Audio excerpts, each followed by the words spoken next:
Hi, it's Lacey with my vlog number 2, and I'm going to talk about the past 3 articles we have done. Let's see. Writing to Think Critically was the first article. This talks about trying to motivate students to write what is out of the norm. Instead of having them write about what they did over the weekend or summer, have them write about world events, like say the poverty in Africa. Have them talk about what is going on and what we could do to help. Not only are they getting reading and writing skills in, but they are also gaining knowledge about what's going on in the world around them. Maybe also have them write more about local events, like what's going on in the city around them and stuff, or even like in the school. Just help them gain knowledge about what's going on in their life instead of just what they, just stuff that will help them, in more subject areas instead of just reading and writing. Next one, using the writer's notebook, talks about how we need to get students to work on one piece each day.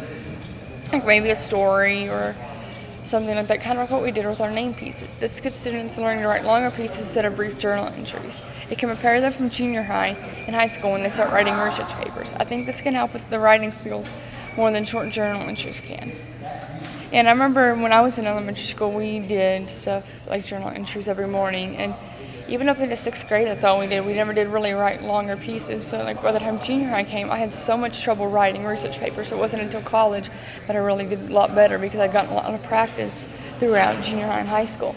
But if we start them off writing longer pieces in elementary school, then it gets them prepared. And writing a little bit each day doesn't just throw it on them like older students when you have to do it independently. This way we can help them and teach them how to do it, and it helps them out a lot better. The next and last article was the role of teacher in the classroom environment in reading motivation. This talks about getting kids motivated to read. A good way to do this is to have a variety of books in your classroom. Give kids lots of options. The more options they have, the better chance they have of finding a book they will enjoy. If they have a book they enjoy, they will want to read more. This makes me think back to summer reading in elementary school.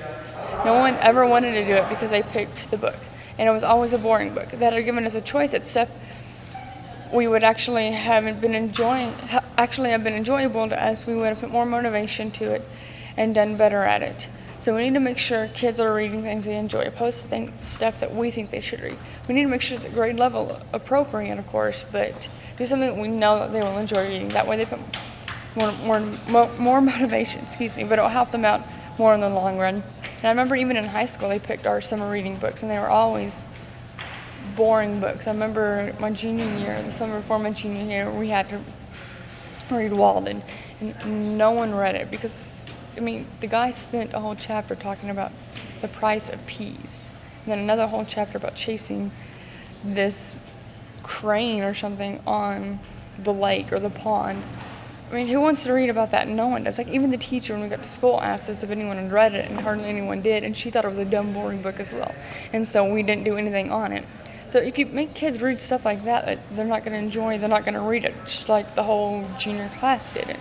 So just make sure it's books that they enjoy, and that way they're more motivated to read and will want to read more, and it will help improve the reading skills and even writing skills more in the long run than forcing a dumb book on them.